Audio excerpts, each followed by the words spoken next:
Alright y'all, so it is day 8 of hashtag Vita. As you know, I'm going to continue doing this at the beginning of every one of these videos. So today's been a long day. It is actually 5 AM for me, but I'm mostly doing my videos on American schedule because, well, I'm American. And today I have a couple of ideas for what I'd like to talk to y'all about. Not really much happened today, as usual. Work is work, same old, same old. Yeah. Nothing new really happened today. So, to stick with, I want to try to start doing topics. So, I'm not really a topic kind of person. Usually I don't pick a topic and talk about it. But I thought of a couple of ideas. And most of my ideas usually come from my live streams, because when I live stream, people ask me questions and it gets me to thinking and it gets me to contemplating different things and ideas and conversations, and it brings new ideas to me. It's like my creative space where I get to meet people, and well, meeting new people brings new ideas, and new ideas brings new inspiration, and from that you can build on it. So there are two things that I get asked on my live streams a lot. One is, how do you stay so positive all the time? Which that is a very difficult question to answer because it's a very broad topic. Being positive could be anything from your brain chemistry to your outlook on life to like how optimistic versus how pessimistic you are. It can be how you look at a situation. Being happy and being positive is a mindset, and to me, it's a really easy mindset to get into. Like, even though I can get frustrated with some things quite easily depending on where I'm at. Like at work, I'm a bit different than I am on live streams and on the internet. Just like everybody else, I have places where I can let go and be more energetic and more happy and more jubilant. But then there are places where I'm more reserved and more toned down. And that's usually about work. Work is I'm still happy and, happy-go-lucky, so to say, but I'm still toned down, because I have to be professional since I'm in a profession. I am in the military, and I have to show professionalism every day, just as every other airman and every other soldier in any branch has to do. It's our job. And then the other question I would like to get to is, how am I overcoming social anxiety? I haven't entirely beaten my social anxieties myself, so I'm not going to say I am entirely done with them, but I've gotten to a point where I believe that I might be able to help a couple of people just by talking about it even. So I'll start with the first one, and that one, I'm spacing out. Either way, I hope y'all don't mind this, because I don't really edit my videos, so they're entirely authentic, and I hope y'all can respect that I do this without actually editing. I'm sure there are a lot of other people on the internet that don't edit their videos as well, but it's much harder to go through and not edit videos and still upload it than it is to be someone who edits and then uploads. But it's still equally as difficult, because editing takes a lot of work, and I kudos to anybody who actually does that. So going back to the question, how do I stay so positive all the time? I know it's cliche. A lot of people talk about, I don't know, that old psychological and philosophical idea, is the glass half empty or is the glass half full? I really don't like that cliche, or I don't know how to say it. I really don't like that phrase. I really don't, because it really doesn't matter. And I really don't like saying this because I also just watched somebody else's video who said something like this, so I want to skate away from that idea, because I really don't like it. But it's more about how you think about life. Like, when something bad happens, do you think about it in a positive light? Do you think about it in a negative light? Or do you think about it in a realist light? Which, to me, being a realist is different from being an optimist or a pessimist. You can be an optimist or a pessimist and still be a realist. You just have to find that balance between it. I'm more of an optimist because when something bad happens, like my car broke down, and I was thinking more about, ooh, I wonder how quickly they can fix it, instead of, oh damn, I don't have my car for a week. alright, you know, knowing my luck, it's probably going to be a month and a half, 2 months before I get it fixed. And I'm going to have to carpool with people for like 3 weeks or so. No, instead I was more like, I really hope they can get it done by this weekend because I really want to go on this trip. You know what? My car broke down on Monday. I was able to finally call it in and get it towed on Thursday. They picked it up Thursday, and then Friday it arrived at the shop, and they had it done by Saturday afternoon. They worked on it for a day, and they got my alternator fixed. They changed my battery, which the battery is relatively easy, but the alternator was in a very tricky spot considering I drive a very small, compact Japanese car, which it was like underneath and over like a beam, so it looked like it was pretty difficult to get to. Maybe that was just me being, well, car illiterate when it comes to my car. But they got it done really quickly. So how do I stay positive? I stay positive by looking at the positive side of things when something goes wrong or when something bad happens. Like, even at work, if something were to go wrong or to go right, I would still keep going with it. Like, I would still lean on my friends. Like, staying positive, you also need to know that sometimes you need to lean on people. Sometimes you can't depend on yourself. Like, you can depend on yourself a lot of times, but it's not always going to help. Sometimes you really do need to talk to friends. And that actually leads into the social anxiety as well. When I would start to feel anxious or lonely, which would aggravate anxiety, and then it could turn into like an actual, I don't want to say anxiety attack or panic attack or anything like that, because it wasn't that serious for me.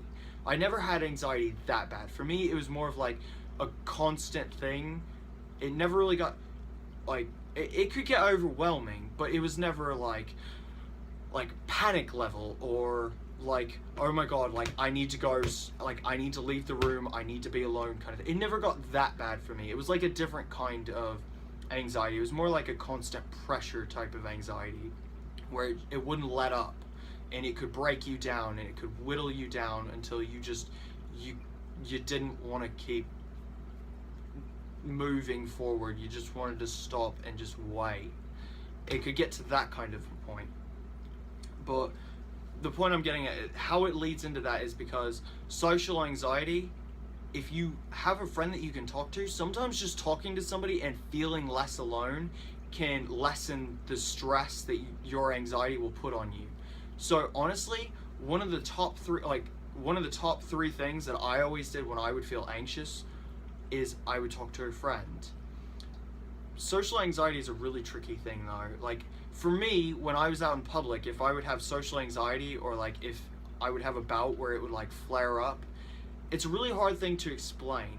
For me, it started with like my heartbeat would race. Like my heartbeat would be highly irregular. Like it would get to be very fast, and sometimes it would even slow down. And to be honest with you, that's what I think causes the anxiety. I think anxiety is linked to, I want to say like your heart, because for me, they were always interconnected. Like if I was feeling anxious, either my heartbeat was really slow, like I hadn't had enough, I don't know, caffeine, or it was really fast as if I'd had too much caffeine. But I don't really think caffeine was the cause, because I've tried less caffeine, more caffeine, entirely eliminating caffeine, all kinds of different things. But talking to people can be one of the biggest keys. All I ever had to do if I started to feel anxious and alone was FaceTime a friend. So I would find whatever friend that one of my top few friends that I knew I could depend on, and I would talk to them. And after talking to them for 30 minutes to an hour, the anxiety would be gone. It goes away because you start to talk to somebody and you start thinking about other things, and then it goes away. All you really have to do is distract yourself when you start to feel anxious or alone, which for me, being lonely, as I know you noticed, I keep saying anxious and alone. To me, they were very, very highly interrelated, because for me, if I was lonely, I would start to feel anxious. I think it's just because I was alone so often until I found live streaming. Once I found live streaming, I think that was a big, it was kind of like a healing process for me. Like I started to realize that, I'm actually more of an outgoing person than I ever thought I was. Growing up, I was the quiet kid at the back of the class. I didn't really talk to anybody. I got made fun of. It wasn't really bad or anything like that. It was just, you know, normal school kids being like, haha, the kid that doesn't talk, or yeah, you know, or it would be really funny if he said his first swear word or something like that. Well, my accent's actually very weird today. I don't even know how to explain it, but it's very, I don't know, odd. I've been speaking like this all throughout my live stream today, but I like it, which I love accents, so you already know that I would like it. But social anxiety for me was always very easily cured by talking to a friend, so you should really try that as one of your top things. And remember how I said that with anxiety, it's usually all about distracting yourself? Well, I used to try all the tricks. Like, I used to Google it and try to figure out what I could do to help get rid of it. Like, what are some of the tricks and hints that other people might know of? And I found one trick that basically says to apply pressure to your veins, not enough to cut off your circulation. Let's not be crazy here. You're not trying to kill yourself doing this. You're trying to distract yourself. So like I said, for me, it was always related to like my heartbeat. Like, it would either be too fast or it'd be too slow. And it would, I don't know, I guess it does something to you. Ask somebody with a medical degree. Doctor, could you explain this to me, please? Yeah, so as somebody who has more experience than me, and I am by no means an expert on any of this, but I will say that this trick in the beginning helped me a lot. When I started getting used to it, it started to help me less, but you just apply a little bit of pressure and it distracts yourself. It really does. And I think that's why it helps. Like, you just hold it there for a few seconds until you start to feel the anxiety slowly abate. And for me, it actually worked. I've also heard of another trick. This didn't work for me, but you hold your hand like this and you blow over the top of your thumbs. I never understood that one, but something about the cool air from, like, when you're blowing over the pads of your thumbs, something about it, supposedly it helps you to calm down. I never understood it because for me that's about as helpful as counting backwards from 100 or counting sheep when I'm trying to fall asleep. It just doesn't help me. Then again, like I've said before, listening to people doesn't help me either. It's an interaction that I need, like not feeling alone, whereas other people can feel less alone just by watching a YouTube video of somebody talking non-stop that they like to listen to. That doesn't do anything for me. But again, different things for different people work, and some things will not work for everybody. So for me, social anxiety was mostly overcome through live streaming, for me, live streaming basically was helping me to become a better person. And when you become a better person, you start to become more confident, you start to become more competent, not just confident. You start to believe in yourself, which again, that goes with confidence. And when you start to do these things, you start to feel better about yourself. If you become more confident, you believe in what you are, you believe in what you can do, and you believe in where you're going. If you don't have any of that, what's the point of any of it? If you don't believe you're going anywhere, you're not going anywhere, because you have to believe that you're going to go somewhere, and you have to actually work towards bettering yourself so you can become the person that you need to be to get to that point. So for me, I got into live streaming. I started to study more, which for me, studying and learning, being quick in my brain is something that means a lot to me. It keeps me happy and confident as a person. Reading more, studying, understanding physics, understanding languages, studying languages, learning linguistic history, stuff like that interests me, and that keeps me feeling confident and happy, and it's something that keeps my happiness level up. So you really have to find the other things that also help you. So talking to a friend is really good when you feel anxious or alone or whatever causes your anxieties. There are a couple of tricks that help you as well.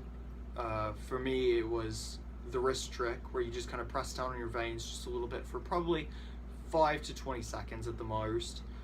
I used to do that one all the time because that's something that you can easily do without people noticing, especially in the military when you have to send at parade rest sometimes. It's really easy to just kind of like press my thumb over my wrist while standing at parade rest, like at a, like, I don't know, like a professional ceremony or something. So it's very inconspicuous. It's something you can do without people being like, what are you doing? Because that's another thing. If you're socially anxious, you don't like people asking questions when you feel socially anxious, because then you don't know what to say. And social anxiety, for those of you who are watching this video and have never heard of it or never experienced it, social anxiety is very difficult, And if you know somebody who has it, don't aggravate it and don't laugh at them when they have it, because it makes it worse for them, because then they start to feel more uncomfortable. And most of the anxiety isn't at the situation. You can tell them to calm down all you want, but it won't help. I got told by my friends to calm down all the time, like, calm down, relax, you're fine. And I'm like, no, you don't understand. It's not that easy. It's something within you, and then when they point it out more, it aggravates it and it makes you more uncomfortable. And it really just gets worse when people notice it more, unless you have like that one friend that's like, they know and they can like change the conversation, lead conversations when you're starting to feel anxious. Which for me, going out in public with friends always helped me to, you know, get used to it, and it helped me to become more, I don't know, okay with it, I suppose. So social anxiety, like I said, for those of you who don't know, it can do a lot of things. Like for me, it would like make it to where I couldn't hear people. Like I could hear them, I could hear the words coming out of their mouth, but it wouldn't make any sense. It sounded like gibberish. It was like they were speaking a foreign tongue. And I still remember one time when I went to the bank with my mom and I was setting up a debit card, and I was, at this point, I was much younger. I was about 16 at the time. I'm 22 for those of you who don't know. And I was so, I don't know, like, I don't want to say terrified, because I wasn't terrified. It was the bank. I was like, okay, I'm here with my mom. Oh, well, I'm not that scared. But people talking to people and people talking to me was really difficult for me. And because of that, like, the lady would have to repeat things. I'd be like, I'm sorry, I didn't hear you. Could you say that again? And then my mom being like, are you even listening? Are you paying attention? Would aggravate it. And I tried to explain it to my mother back then. She never really entirely understood it. But like, it can cloud your hearing. It can, it's like you get distracted, like your heart starts beating, and you, like, for me, I used to get like, I would get a pressure in my head to where I couldn't hear, I couldn't think straight, and I don't know, it clouds your judgment. It does all kinds of things. It's a really difficult thing to classify and explain. But for those of you who do know it, I hope that some of this could help you. Now, I know I completely skipped over the positivity, so I'll get back to that real quick for like a closing before I end this video, because it's already getting to 17 minutes, and I honestly don't want to keep y'all here that long, and I need to go to sleep. I really do. So, how do I stay positive all the time? Like I said, it's all about a mindset, and it's all about perspective. For me, like I said, if something bad happens, I just try to see the lighter side. I don't even have to think about it anymore. With the fact that it is a mindset, it's something that you can get better at the more you do it. So whereas in the beginning, if you're trying to become a positive person, let's say that in the beginning you try to remind yourself every time, so something bad happens, instantly you start thinking, you ask yourself questions. Is this the worst thing that could happen? No. Is it bad? Yeah, it's bad. It's not good, but it's not bad. Well, I mean, it is bad, but it's not the end of the world bad.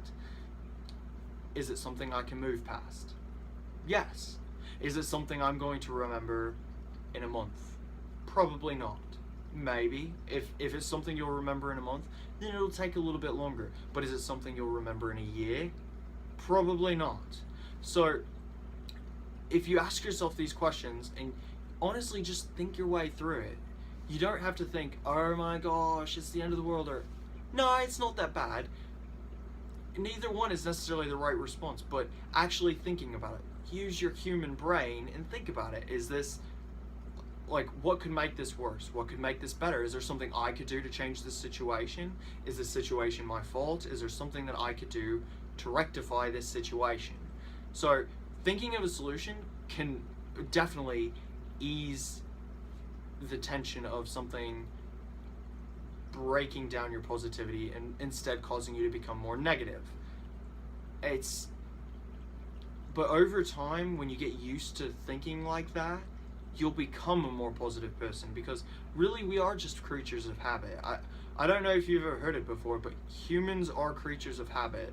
Whether you realize it or not, a lot of what you do, a lot of what you think is a habit. Like, even for me, it's a habit to think in a positive manner. Now, granted, it's not that simple. There's a lot more that factors into it. You're not only a creature of habit, and I hope I didn't offend anybody by saying you're basically your habits, because you're not. You're so much more than that. All of you are.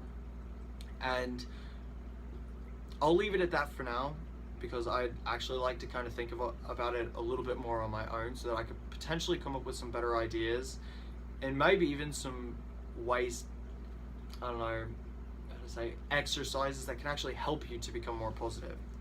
But I'm going to cut this video here in a couple of seconds because I don't want to get it to be too long. 20 minutes I think for a new vlogger is a bit much.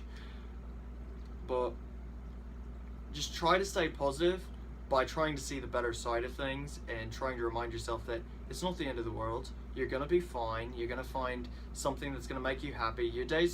Life is gonna have its ups and its downs. Life is a roller coaster. Every day is a roller coaster. Everything is a roller coaster.